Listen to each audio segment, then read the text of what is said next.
Salam bagi kita semua. Masih bersama saya Wendy Frudansa Situmorang.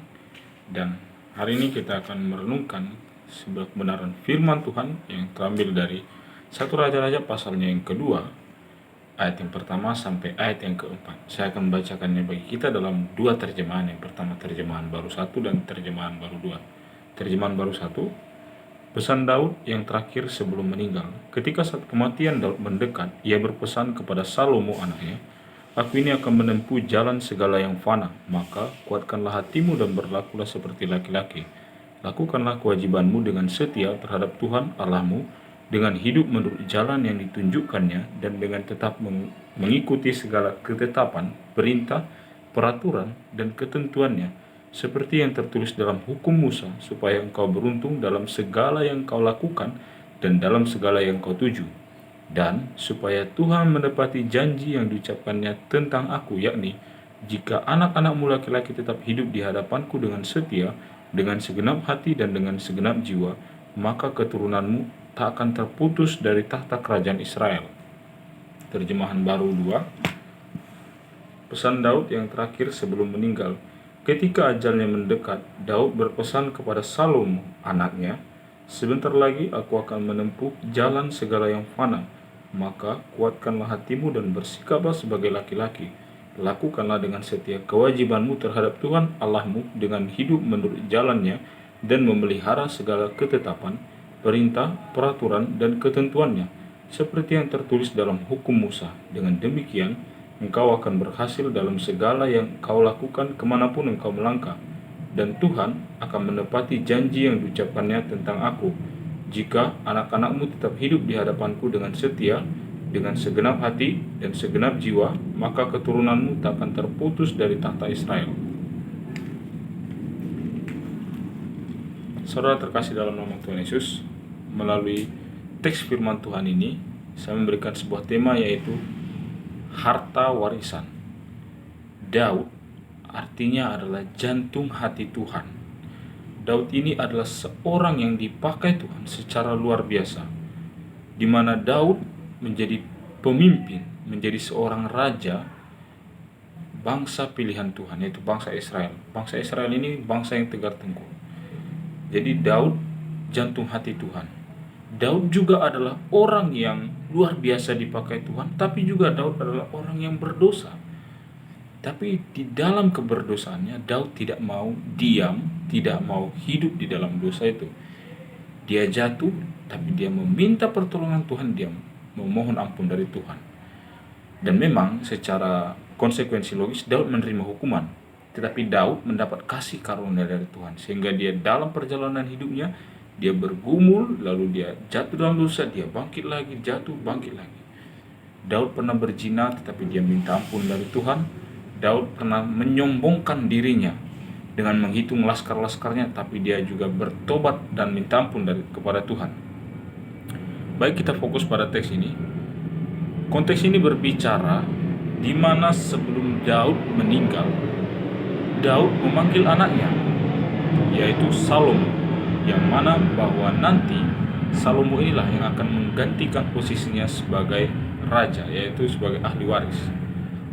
Ayat 2, "Aku ini akan menempuh jalan segala yang fana, maka kuatkanlah hatimu dan berlakulah seperti laki-laki." Maksudnya adalah berlakulah tegas, ya, tidak, tidak.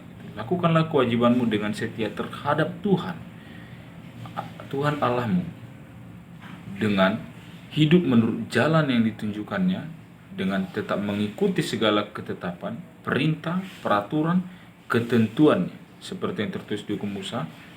Supaya apa? Supaya engkau beruntung dalam segala yang kau lakukan dan dalam segala yang kau tuju. Saudara terkasih dalam nama Tuhan Yesus, kadangkala warisan itu secara khusus dalam beberapa konteks budaya dianggap dalam bentuk materi. Contohnya, ayahnya orang kaya, warisannya tentu mobil, rumah, atau ladang. Tetapi di sini ada hal yang menarik.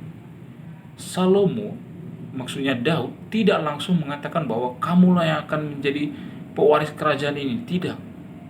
Tapi justru Daud mengatakan bahwa kamu harus hidup takut akan Tuhan, supaya apapun yang kamu kerjakan, apapun yang kamu gumuli dalam hidupmu, Tuhan akan menyertai kamu. Dan inilah harta yang paling berharga, harta warisan itu. Saudara terkasih dalam nama Tuhan Yesus, berbicara tentang harta, ada dua jenis harta. Yang pertama, harta yang terlihat. Yang kedua, harta yang tidak terlihat. Tapi apa itu harta yang terlihat dan apa itu harta yang tidak terlihat? Harta yang terlihat itu berbicara tentang uang atau bangunan, mobil, sawah, ladang, jabatan, seperti Daud seorang raja, itu harta yang terlihat. Tapi harta yang tidak terlihat ini adalah harta yang bersifat kekal. Apa itu? Spiritual. Jadi kerohanian Daud itu mewariskan ajaran firman Tuhan. Sangat jarang bukan? Kadang-kala kalau ada orang yang ingin meninggal atau dia sudah sakit, seorang bapak atau kakek yang sudah sakit, dia akan mewariskan satu. Yang pertama langsung bicara, nanti ladang yang di sana itu kamu kerjakan, itu menjadi milikmu. Sangat jarang dikatakan bahwa kamu harus hidup takut akan Tuhan, lakukan ini itu. Jarang sekali. Indikasi atau hal yang menarik dari Daud adalah ini dia. Dia mendidik anaknya, dia memberikan firman Tuhan kepada anaknya. Perhatikan di ayat yang ketiga ini sangat detail.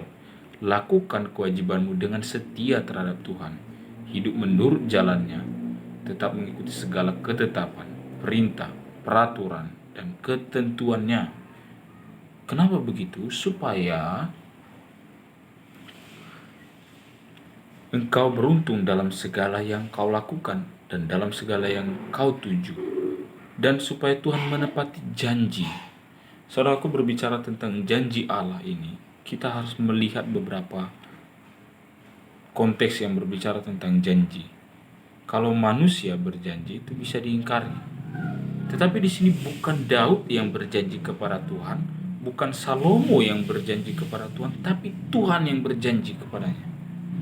Tuhan yang berjanji kepada Daud, jika anakmu nanti hidup takut akan Tuhan, maka jika anakmu laki-laki tetap hidup di hadapanku dengan setia, dengan segenap hati dan dengan segenap jiwa, maka keturunanmu tak akan terputus dari tahta kerajaan Israel. Daud mewariskan kerohanian kepada anaknya. Anaknya harus mewariskan kerohanian kepada anaknya. Begitu seterusnya. Maka janji Tuhan ada di situ.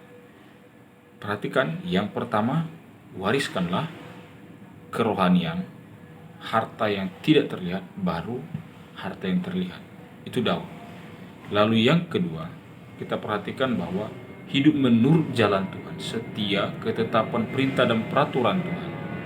Yang ketiga, Allah yang berjanji, Tuhan yang berjanji, bukan Daud yang berjanji pada Salomo, bukan Daud yang berjanji pada Allah, tapi Allah yang berjanji pada Daud. Melalui kebenaran firman Tuhan ini kita belajar dari hidup Daud bahwa ternyata harta yang fana itu, harta yang terlihat itu penting sih, penting, tapi bukan itu yang menjadi inti dan tujuan kehidupan ini. Memulai hidup dengan takut akan Tuhan dan harus mengakhiri hidup dengan takut akan Tuhan. Dan wariskanlah itu kepada anak-anakmu, dan anak nanti mewariskannya lagi kepada anak-anaknya. Sehingga janji Tuhan tergenapi melalui pola hidup kita, melalui pola hidup generasi ke generasi nantinya. Hiduplah takut akan Tuhan. Mungkin banyak pergumulan, atau bahkan mungkin kita tetap jatuh dalam dosa. Tapi kita lihat Daud, bagaimana Daud jatuh lalu dia bangkit, jatuh lalu dia bangkit lagi. Jadilah sebagai seorang Kristen yang hidupnya seperti Daud, belajar dari Daud ketika berbuat dosa, mau bertobat dan mewariskan harta yang bersifat spiritual, harta rohani kepada anak-anaknya. Tuhan Yesus memberkati. Shalom.